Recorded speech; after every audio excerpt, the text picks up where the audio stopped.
তাদের সিদ্ধা অনশন করিয়ে নেবে, তোমার হাত পে নিয়ে করিয়ে নেবে। তোরে বড় বহুটাই হিমবা সৈন্যতি হিমবাদি আন্ডা খাইতে কথা ঠিক কিনা? প্রিয় বন্ধুরা, এই নবীজির জীবনী বলতে চাই জিনিসগুলো বললাম, আমাদের এটা কেন দরকার? এখন জেনার শাস্তি আল্লাহ রাসূল কি করছেন, তার সুন্নাত কি ছিল? বিবাহিত জেনাকার হইলে, প্রমাণিত হইলে তাকে পাথর মেরে হত্যা করে ফেলত, এই উড়াইয়ে দিত, ঠিক কিনা? তো কোরআনের হুকুম যদি আপনারা কায়েম না করেন, এটা কাজটা করবে কি? আমার অনেক আলেম ওলামা ভাইরা ইসলামের শর্ট পোস্ট বানাইলেছে, শর্ট প্যাকেজ, ঠিক কিনা? তারা মনে করতেছে বাংলাদেশ জামাত ইসলামী ছাত্র শিবির লিজেন্সি, খালি আমরা বলি মারা খালি মার খাইও, হ্যাঁ তারা কোনা আর মসজিদের মুসল্লিরা কোনা, আমাদের মুখের জন্য অনেক ভালো। উনি গাইড লেখায় বাস করেন, বিবেকের দরজাতে প্রশ্ন করেন আলমাইরা। তাইলে যদি কোরআনী হুকুমটা যদি কায়েম না হয়, আল্লাহর ঘরে মিকাইলের কাজ করবো কে? কাজ এগুলো করবো কে? আমরা কারা? ওই যে লা ইলাহা ইল্লাল্লাহ মুহাম্মাদুর, আমরা তো মক্কার জিন্দেগি 13 বছর হয়ে আছে, মদিনা তৈবা 10 বছর আমল করবো কে? এই আমলটা করতে গেলে শহীদ শাহাবুদ্দিনের মতো মাথা থাকতো না, নেজামি সাহেবের মতো কল্লা, আমরা জানি এগুলো আমাদের এমন থাকতো না। পৃথিবীর তৃতীয় মহাবিশ্ব যুদ্ধের কাছাকাছি প্লেয়ার 3 জনে থাকবো, Messi, Neymar, Di Maria. Russia America 7 sister লাগতেছে লড়াই, পরমাণু ঘাঁটি করে ফেলবে। আমরা মরার জন্য রেডি আছি, ইমানের সহিত মরবো। আমরা জানি পৃথিবী আমাদের থাকার জায়গা নয়, অল্প সময় আছে। আমরা পৃথিবী ফায়ারিং প্লেটের উপরে আছে, দুনিয়ার মোহকে লাঠি মেরে একামতে দিনের অতন্ত্র প্রহরী হয়ে যাও, সাহাবায়ে কেরামের মতো হয়ে যাও। ঘুমানোর আর সময় নাই, পৃথিবী ফায়ারিং প্লেটে আছে। আল্লাহর কসম দিয়ে আমি বলছি। ওই দেখো আল্লাহ রাসূল সাল্লাল্লাহু আলাইহি ওয়াসাল্লাম বলছেন, আনানাসিন রাদিয়াল্লাহু তাআলা আনহু قال আতাইতু রাসূলুল্লাহ সাল্লাল্লাহু আলাইহি ওয়াসাল্লাম ওয়া মাই ওয়াসিফুন বারবারিয়ুন। আমি আল্লাহ রাসূলের তাফসীর মাহফিলে একদিন আইলাম, আমার সাথে আনসিভিলাইজড একটা যুবক ছিল। এরপর রাসূল সাল্লাল্লাহু আলাইহি ওয়াসাল্লাম তাকে দেখে বলল, আয়হা ইন্না কাওমা হাযা আতানি মিন ক্বাবলি নাবিয়্যুন ফাযাবাহুহু ফাতাবাকুহু ফাকালু লাহমাহু ওয়া শারিবু মারাকাহু। আনাস রাদিয়াল্লাহু তাআলা আনহু খাদেমুন নবী সাল্লাল্লাহু আলাইহি ওয়াসাল্লাম। এই যুবকের পূর্বপুরুষের মাঝে নবী আইছিল, তারা নবীগারে জব করে গেলেছে, জব করে রাঁধিয়ে গেছে, গোস্ত বাড়িয়ে গেছে, রাঁধি ফাকালু লাহমাহু, গোস্ত খাইয়ে গেছে, ওয়া শারিবু মারাকাহু, তারা জল খাইয়ে গেছে। ইমাম নুআইম ইবনে হাম্মাদের কিতাবুল ফিতানের হাদিস। তা আমাদেরকে তো আমাদের ভাইয়েরা জব করে না, গোস্ত খায় না, তারা আমাদের ভাই, তাদেরকে আমরা ভালোবাসবো, তাদেরকে আমরা বুঝাবো, ভাই চলে আসুন, আপনার অপেক্ষায় আছি, কোনো অসুবিধা নাই, মিলেমিশে চলে আমরা যেতে হবে জান্নাতে। যা করেছি আল্লাহর কাছে আপনারা ক্ষমা চা, আল্লাহ মাফ করে দিতে রাজি আছে, ঠিক কিনা ভাই? তবে এমন একটা ফিনালটিক শুট রে, ইতালির খেলার মতো 90 সালে খেলা শেষ, বাঁশিও বাজাইব, এই ফাঁকে হাতে হেড দিয়ে দিছে তাল্লে কাশা গোলমরি। এখনো যদি আমার প্রিয় বোন যদি তওবা করে, যদি বলে আমার এই বিগত কাজের জন্য আমি আল্লাহর কাছে ক্ষমা প্রার্থী, আপনাদের কাছে ক্ষমা প্রার্থী, এখনো তিনি চলে আসবেন। আমরা চাই সকল মানুষকে নিয়ে আমরা কোরআনের রাজ কায়েম করার জন্য, আমরা প্রতিশোধ নেওয়ার জন্য আসি না, সময় করে দেয় মারি পারলে। এক বাড়িতে গেছে সান্দা কালেকশন লাই ওই ঠুন্ডাইছে দি হেডেন গো আল্লাহ হুজুর হেডেন আইকো বাজি বদিন লোক করতাম 500 টাকা হেডেন কে আমনে বদিন লোক হেডেন কই ইরে ভাই মাইলের সময় কই? আমরা তো কাজ করি কুলে না। আমাদের ভাইগুলোকে বুঝার ভুল করেছি আমরা, কোরআনের জন্য আমরা সব মুসলমান এক। আর তবু ছাত্র শিবিরেরা কইয়ের রাগের হয়তো বেশি মহব্বত করি তো করে, এই জন্য ল্যাঙ্গুয়েজ একটু এদিক সেদিক অ্যাডজেক্টিভ প্রিপোজিশন গুলো লাস্ট পাইব, নিজ দেখতে কারেকশন করে দিবে। এখন রাজমিস্ত্রি গ্রুপ বার আছে, কোন গ্রুপ? আর কথা না, কি গ্রুপ? মাজার ভাঙে। তুই মাজার ভাঙে কি লাভ? মাজারের ফাঁকে কত শক্তিশালী তুই জানোস? একজনে হাতে মাজার কয়েক কোটি দিয়ে দিয়েতে কেল্লা কাবাইটা দিয়ে লেগে তো ভাঙ্গি লাভ হইব। সেখানে তাবলিগে দিনের ভাইদেরকে ফাটা চরমানের আমাদের ভাইরা, আমাদের ছাত্র শিবিরের একটা গ্রুপ, সেখানে আমরা তাদেরকে বুঝাবো, তারা আমাদের ভাই পাগল ছাগলটি মারিস না, তাদেরকে বুঝাবো নবীজির সুন্নত তোরাতে আশিক গোসল কস। নবীজি তো গোসল করছে, একটা চুল যদি শুকনো থাকে গোসল হবে। আল্লাহ রসুল কত স্মার্ট, উনি যে রাস্তা দিয়ে হাঁটতো সুগ্রাম 1 সপ্তাহ পর্যন্ত দেখতো, কত দারুণ। কারোর সাথে মুসাফা করলে সুগ্রাম চলে আসে জান্নাতে, মুআনাকা করলে তার কলিজা ঠান্ডা হয়ে যায়, কতদিন পর্যন্ত পথে সুগ্রাম পায়। আর মাজার গুলোতে গেলে আস্তা গাঁজার গন্ধ, তাহলে এটা জাল নোট, কি নোট? তাগরে এভাবে বুঝেছে রাজমিস্ত্রির কাজ ছাড়ি দাও, তাগরে বুঝাও মাজার ভাঙার দরকার নেই। মাজার অটোমেটিক্যালি আমরা সুন্নত তরিকা করবো, সংরক্ষণ করবো, আউলিয়া কেরাম নেককারদের মাজার আমরা সেখানে যাতে জিয়ারত করতে পারি। গত বছর আমি গেছিলাম নেকটার সরকারি প্রশিক্ষণে বগুড়া মাহাস্তানের মাহিসাওয়ার এখানে জিয়ারতটা করলাম। রুচি আর কুলে শুধু গাঁজার গন্ধ, এক একটা দাঁড়ি মুছে অত্তরে গেছে। আল্লাহ রসুলের তো আপনার মুছটা যদি পানির পাত্রটা স্পর্শ করে তাহলে অন্যের জন্য এই পানিটা পান করা কি হারাম। এক একটা মাথার ভিতরে উন কত হারে কয়, পুরা সানসিতে আমরা উন দূরেতে এসে 14 গ্রামের মহিলাকে মাথা তো বেগুন সিভিলে যাই, এ বাবার গো মাথার মধ্যে উনের ব্যবসা সহ। এটা জাল নোট, এটা ইসলাম নয়, ইসলামের নামে এটা একটা জাল নোট। কি নোট? তাদেরকে বুঝান, খবরদার। আমার সর্বনার ভাই, হেফাজতের ভাই, সর্বস্তরের আউলিয়া কেরামের যারা মুরিদ মুতাকিদ আছে, আমার প্রাণের সংগ্রাম, ছাত্র শিবির ভাইরা সহ পুলিশ প্রশাসনকে নিয়ে, র্যাবকে নিয়ে প্রত্যেকে সেফটি দেন। এটা হলো কাফেরদের হুইসপিয়ারিং, আমাদেরকে জঙ্গি রাষ্ট্র বানাইবার এটা একটা ফায়দা, ঠিক কিনা? আমরা লিবারেল মাইন্ড, মাজার আমরা এভাবে ভেঙে কোনো লাভ হবে না, সেরা লাভ হবে না। এদের জিয়ারত বন্ধ করতে হবে। বললো যে জিয়ারত করতে হলে তুমি সুনিনি পরিষ্কার করিয়ে অজু করো, আজকে ফজর পড়ছুনি না। যারা ফজর পড়তে পারবে না, পরে না, তারা জিয়ারত করতে পারবে না।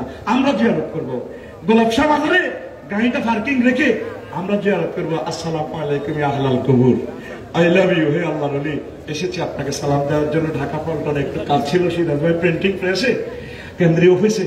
আই লাভ ইউ, কেমন আছেন? সূরা ফাতিহা পড়ে তাকে বকশাইয়া দিব।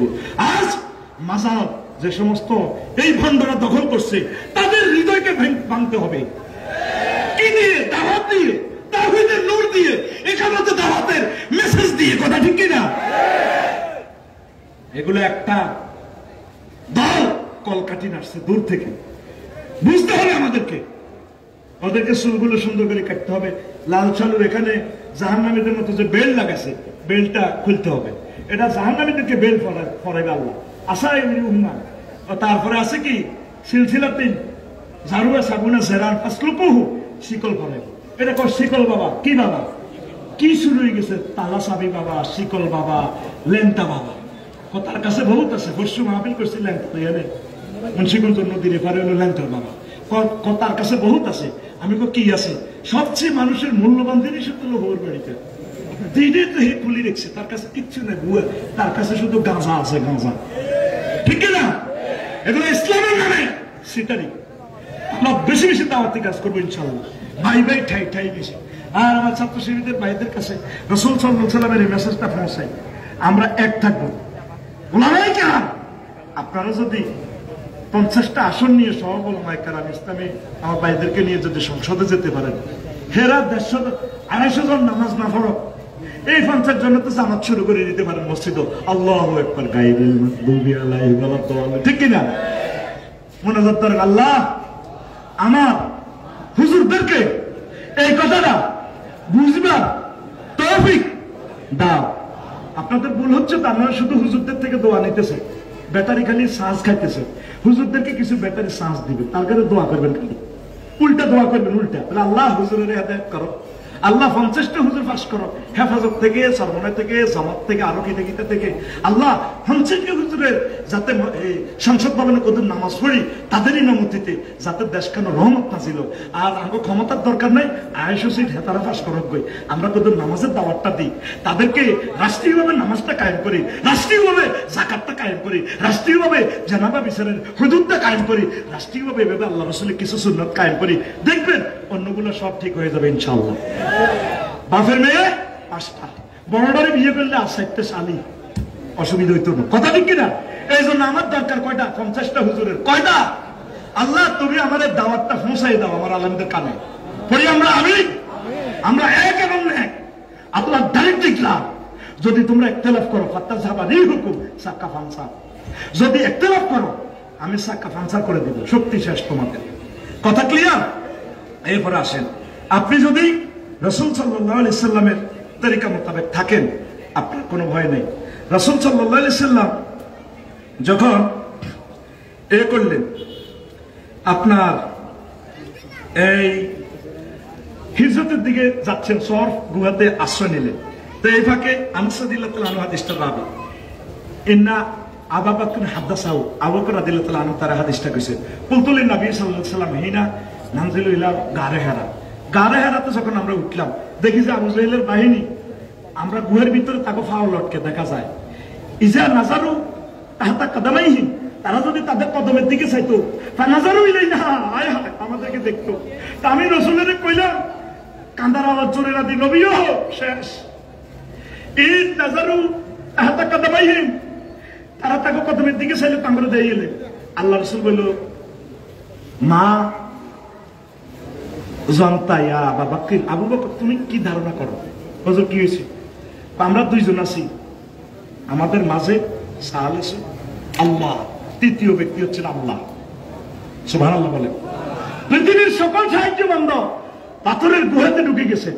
এই হাদিসটা বলার পর এবার আবু বকর রাদিয়াল্লাহু তাআলা আনহু এবার কর, তারপরে হুজুর দেখাইতেছে আবু বকর উনজুরি যাই, হ্যাঁ এটার দিকে চাও, গুহা অপোজিটে বিশাল শহর পর্বত, 1.5 ঘন্টা লাগে উঠতে। তার নজর সিদ্দিক, সিদ্দিক দেখলো যে মা গুহার দিকে দেখেছে, হায় হায় এইটা খোলা, কাদিন ফারাজা ওয়া সাফিনাতুন মাসদুদাতুন, দেখেছে এদিক দিয়ে গুহার দিক দিয়ে সাগর করে দিছে আল্লাহ। স্পিড বোট ইয়ামাহার ইঞ্জিন রেডি আছে, ফেরেশতারা লই ওরেছে। আবু বকর উঠবে নি, বসরাম মনে আছে ওড়ো। আবু বকর দেখি অবাক হয়ে গেছে, নবীও কি দেখলাম? ও হেডে তো দেখলাম, তারা ইয়াদের তো এনে দিব, গুহার ভিতরে হামদাইব, আমরা যদি স্পিড বোর্ডে উড়ি সুন্দর করে সোনার মদিনা যাবো। ইসলামী আন্দোলনে কলিজার টুকরাদেরকে ফাঁসি দিবেন, ব্রাশ ফায়ার করে মিয়া বাজারের দিকে নিয়ে শাহাবুদ্দিন সাহেবের মাথা উড়ে হালা দিবেন। ইসলামী আন্দোলন কোনোদিন ধ্বংস হবে না, এটা দায়িত্ব কার? আজকে বিদেশ থেকে আপনারা অনুষ্ঠানটা দেখেন আমার ভাইয়েরা, দেখছেন যেখানে আপনারা বলছেন আজ জীবনে তারা মাথা উঁচু করতে পারবে না, এখন আমরাই আছি, আপনারাই নাই, আমিও নাই, তুমিও নাই, কেমন মজা হবে, ঠিক খবরই কিনা? অতএব তওবা করে আল্লাহর দিকে ফিরে আসেন। আমরা চাচ্ছি আপনারা জান্নাতের মালিক হন, একসাথে আমরা জান্নাতে আনন্দ করব। আপনাদেরকে ছাড়া জান্নাতে গেলে তো আমাদের মজা লাগবে না। আল্লাহ আমাদের ফালানো ভাইগুলাকে তুমি হেদায়েত নসিব করো, তাদেরকে ইস্তেগফার করার তৌফিক দাও, তাদেরকে তুমি কবুল করো। আল্লাহ তাদের জুলুমের বরকতে, শহীদদের রক্তের বরকতে আল্লাহ এই জমিনটাকে তুমি কোরআনে কারিমের হুকমত কায়েম হওয়ার তুমি তৌফিক বকশিশ করো।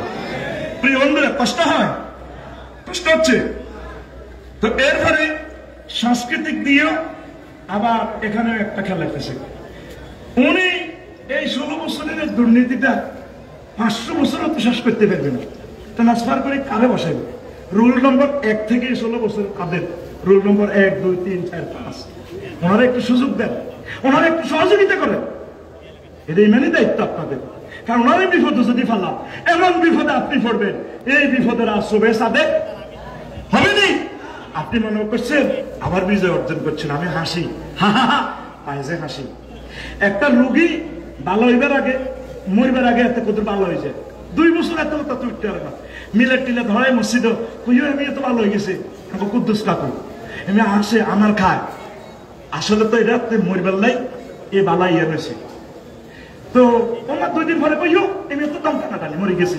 এই বাংলাদেশটা মরার আগে একটা স্বাধীনতার হাসি হেসেছে, এই হাসিতে যদি কাজে না লাগান, মানুষকে যদি দাওয়াত না দেন, কোরআন যদি স্টাডি না করেন, জিকির আজকার যদি না করেন, ওলামায়ে হক্কানি রব্বানি পীর মাশায়েখের কলিজার সাথে যদি না লাগান, সকল মানুষ হিন্দু বৌদ্ধ খ্রিস্টান এদেরকে যদি ভালো না বাসেন, দাওয়াত দেওয়ার এই ক্ষেত্রটা, এই মোমেন্টটা, অপরচুনিটিটা যদি আপনি কবুল না করেন, গ্রহণ না করেন, এমন কান্না আপনাদেরকে কাঁদতে হবে যে কান্দার আর শুভে সাদে।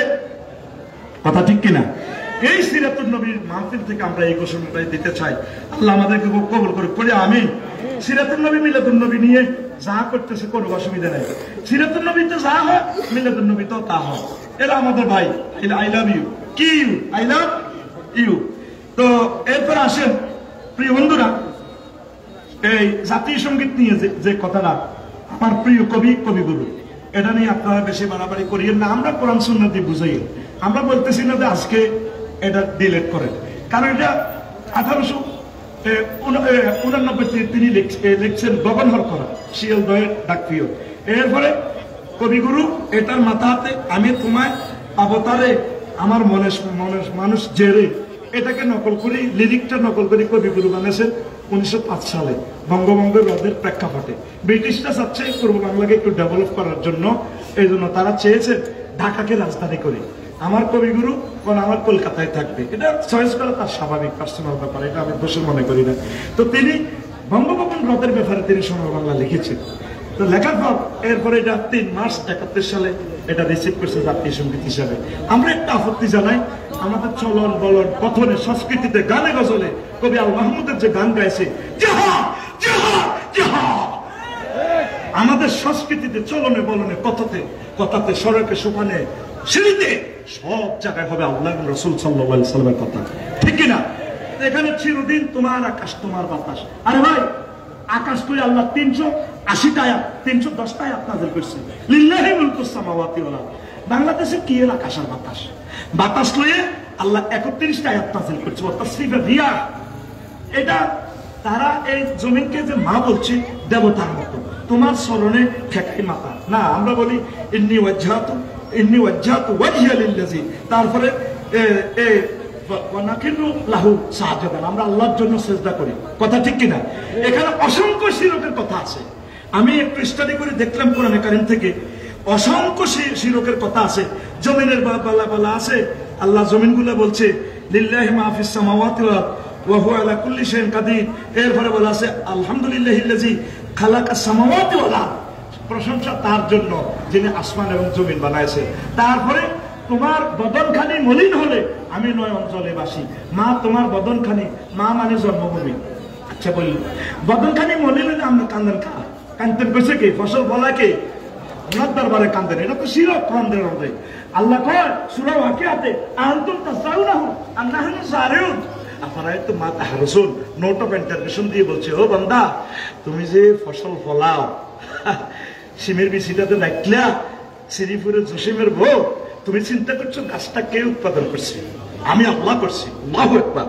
তাহলে প্রশংসাটা ফসল যদি মলিন হয় আমরা আল্লাহর কাছে কান্নাকাটি করবো, রন্ধ্রে রন্ধ্রে সেখানে শিরকার শিরক।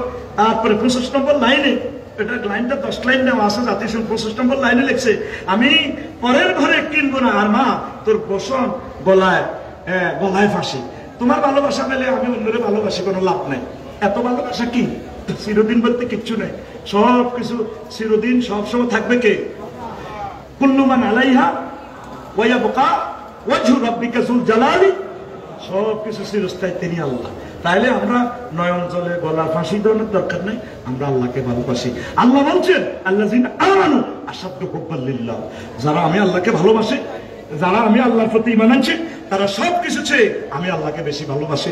তো অসমাপ্ত কথা আর রাখলাম না, যথাসময়ে আমি শেষ করলাম। আল্লাহ আমাদেরকে কবুল করুক। আমার প্রিয়